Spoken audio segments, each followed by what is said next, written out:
When there's a revolution in a country, the old flag and monuments are torn down and replaced by symbols of the new regime. There's a famous video of a gigantic Saddam Hussein statue being toppled during the war in Iraq, showing Iraqis celebrating and hitting it with their shoes once it fell to the ground, a sign of disrespect in their culture. And in the 21st century United States, countless monuments were toppled in a similar fashion as the attempted Marxist revolution began heating up. Since leftists hate America's history, culture, and customs, it only makes sense that they would focus that hatred on American monuments. But not just the old racist Confederate monuments, which have stood in the South for 150 years. They also want statues of the Founding Fathers torn down, and ultimately the American flag that flies on top of the U.S. Capitol building. During a discussion about numerous Confederate monuments being torn down across the South on CNN, one of their contributors, named Angela Rye, called for statues of George Washington to be torn down too because he owed slaves. I don't care if it's a George Washington statue or a Thomas Jefferson statue or a Robert E. Lee statue, they all need to come down. Race-baiting grifter extraordinaire Al Sharpton agrees, and so did the City Council of New York, which had a statue of Thomas Jefferson removed from City Hall, which had stood there for over 100 years. A few years before the height of the anti-Confederate monument hysteria, which succeeded in removing nearly 100 monuments across the South in the year 2020 alone, protesters in Atlanta vandalized a peace monument that was set up in 1911 to symbolize reconciliation between the North and the South after the Civil War, thinking it was a Confederate statue of some kind.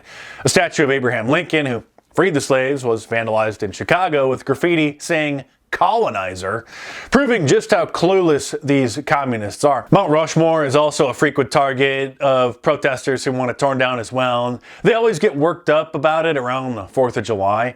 When Nasty Pelosi was Speaker of the House, she responded to the rash of vandalism and angry mobs toppling Confederate monuments in the wake of the George Floyd riots by saying this: "The community doesn't want the statue there. The statue shouldn't be there. I don't care that much about statues." Shouldn't that be done by a commission or the city council, not a mob in the middle of the night throwing it into the harbor? People will do what they do. Yeah, what the angry mobs did is no big deal. Interestingly, George Orwell foresaw this kind of cultural erasure in his novel 1984, writing, "One could not learn history from architecture any more than one could learn it from books. Statues, inscriptions, memorial stones, and the names of streets, anything that might throw light on the past had been systematically altered." The left is engaged in a cultural genocide, not to be confused with an ethnic genocide, which is the deliberate killing of a large group of people from a particular nation or ethnic group with the purpose of eradicating it. Cultural genocide is defined as acts and measures undertaken to destroy nations or ethnic groups' culture through spiritual, national, and cultural destruction. This is done through destroying cultural artifacts like books, artwork, and monuments, and even buildings.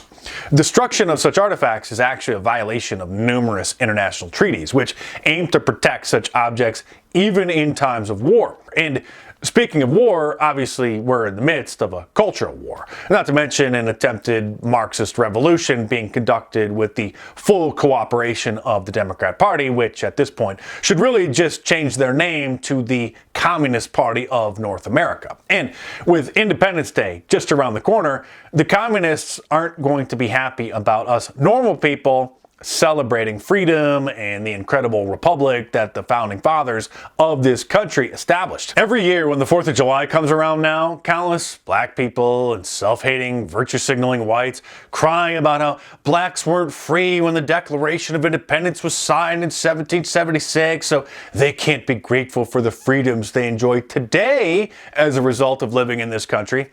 Their opposition to the holiday is like clockwork, and every year there are columns published in mainstream liberal outlets about how the 4th of July makes black people feel bad and lists their grievances about why they shouldn't celebrate it. The holiday causes disgruntled African Americans to blame the white man for their own personal failures because of what happened to ancestors of theirs whose names they don't even know. Many dream of one day getting reparations and think they're entitled to millions of dollars each. Marxist Democrat Congresswoman Cori Bush from Missouri says, when they say the 4th of July is about American freedom, remember this: the freedom they're referring to is for white people. This land is stolen land, and black people still aren't free. Vox, a well-funded leftist news website, published an article titled 3 Reasons the American Revolution Was a Mistake, which argues that declaring independence from England was a monumental mistake, and we should be mourning the fact that we left the United Kingdom, not cheering it.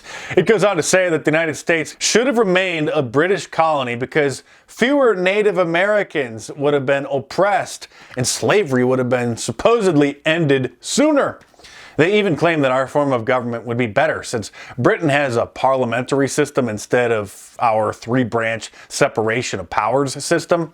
Britain doesn't have a free speech amendment in their constitution, by the way, and instead has strict laws that criminalize supposed hate speech, which Democrats want to implement here. Of course, Vox couldn't conclude their screed without disdain for white people, saying the main benefit of the revolution to colonists was that it gave more political power to America's white male majority. It's always the white man's fault. On the eve of Independence Day a few years ago, the Washington Post declared, "It's time to reconsider the global legacy of July 4th, 1776, and denounced American independence, saying it helped further colonialism and white supremacy." The article goes on to lament how, after freeing ourselves from the British Empire, we went on to build an empire of our own, acquiring Hawaii, Puerto Rico, the Philippines, and Guam, and complained that America reinforced that black and indigenous lives don't matter. The Associated Press published a story on Independence Day last year about how the word patriot is now often seen as a negative word because today the word and its variants have morphed beyond the original meaning.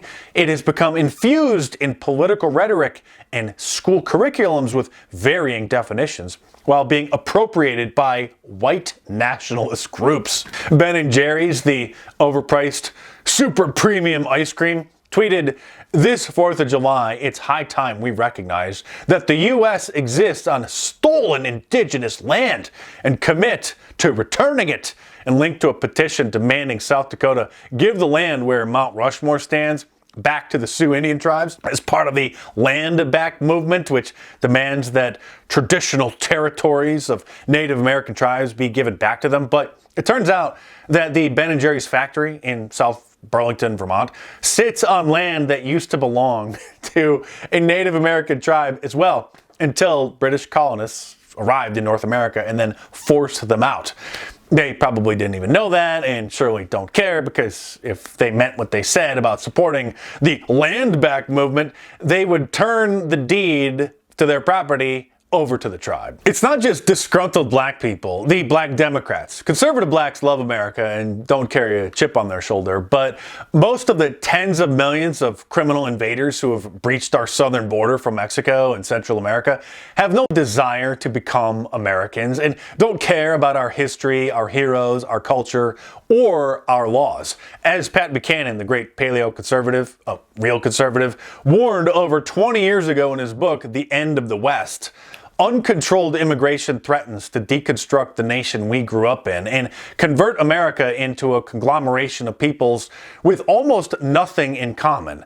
No history, heroes, language, culture, faith, or ancestors. He went on to say, millions have no desire to learn English or become citizens. America is not their home, Mexico is, and they wish to remain proud Mexicans. They have come here to work rather than assimilate. They create little Tijuanas in U.S. cities, just as Cubans have created little Havana in Miami, with their own radio and TV stations, newspapers, films, magazines. The Mexican Americans are creating a Hispanic culture separate and apart from America's larger culture. They are becoming a nation within a nation. He wrote that in 2002, when many of them did come here to work, but now most are just coming because they see America as a utopia where they can live for free and have the government pay for their housing, health care, their child care, their cell phones, and even get prepaid debit cards to buy whatever they want. Not to mention the countless Muslim immigrants who we've allowed in over the years, many of which, instead of assimilating and appreciating American culture, are openly hostile to us. Sound like they would be much happier living in Iran or Palestine or any other Islamic caliphate.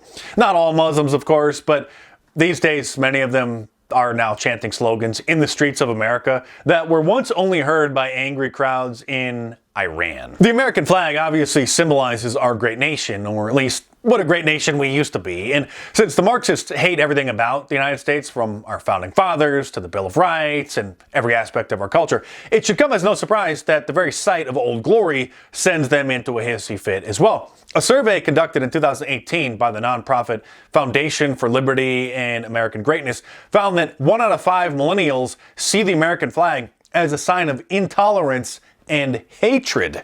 In 2015, nearly a decade ago, when the liberal pandemic was just getting started, I posted a YouTube video showing me asking random people walking along the boardwalk by the beach in Southern California if they would sign a petition to ban the American flag and issue a new flag featuring rainbow stripes for diversity, and many people gladly supported the cause. While it was slightly funny at the time, it was an early indicator of the declining patriotism in America and the growing hostility from within. Nike canceled the rollout of a limited edition shoe that was scheduled to be released in 2019 to commemorate Independence Day because it featured the Betsy Ross flag, a flag that represents the original 13 colonies.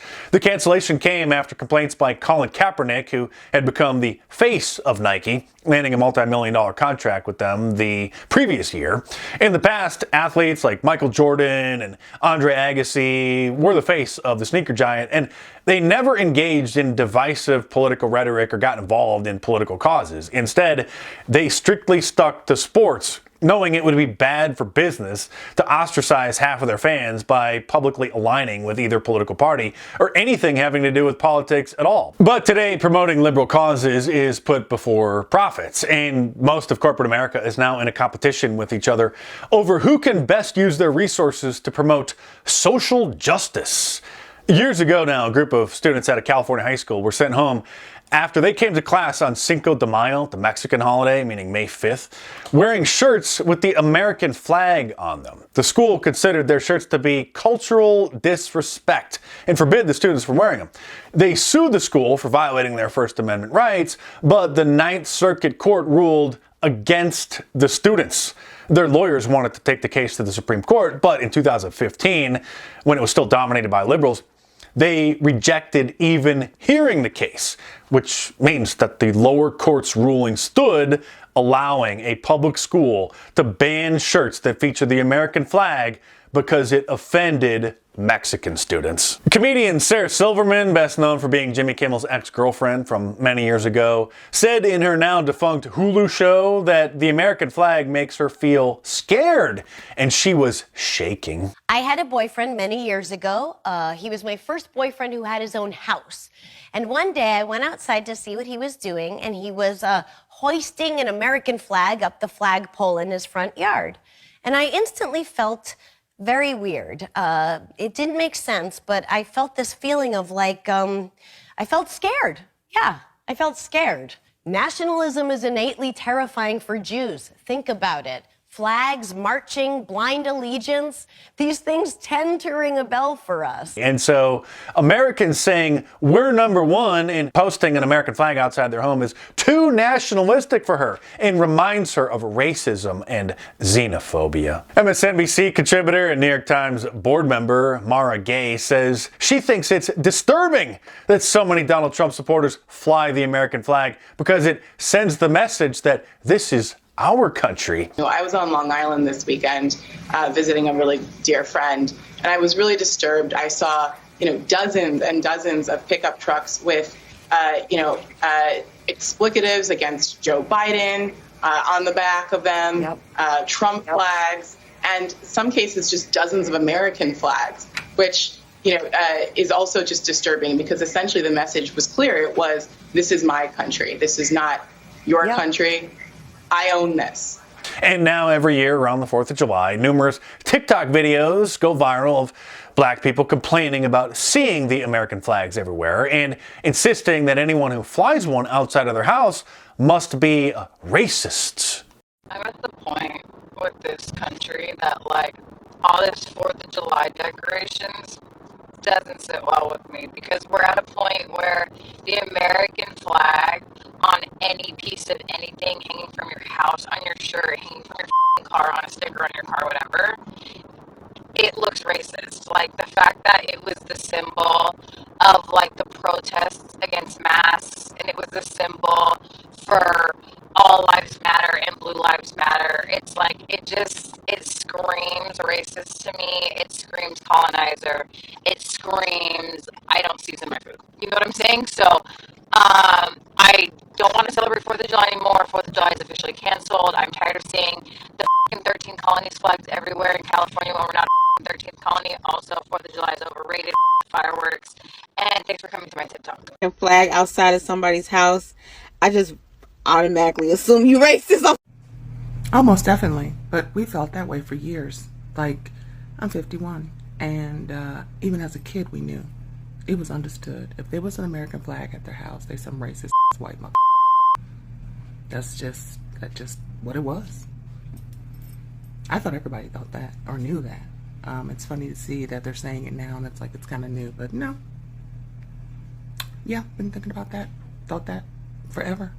There's a story that's told about the Constitutional Convention in 1787, about when the men were leaving, and Benjamin Franklin was asked what kind of government the delegates had created, and he responded, "A republic if you can keep it," meaning he knew that a healthy government that reflected the will of the people would require citizens of good moral character to actively work to maintain it. But as we're all well aware, there has been a well-funded and organized effort to destroy it. So this Independence Day, just remember, Plato, the Greek philosopher from 350 BC, noted that one of the penalties for refusing to participate in politics is that you end up being governed by your inferiors. And while on a national level, the liberal pandemic has caused irreversible damage to our once great republic, we can still slow it down and to a certain extent reverse some of the damage by not just taking back the White House in November, but also taking back the Senate and increasing our razor-thin majority in the House. And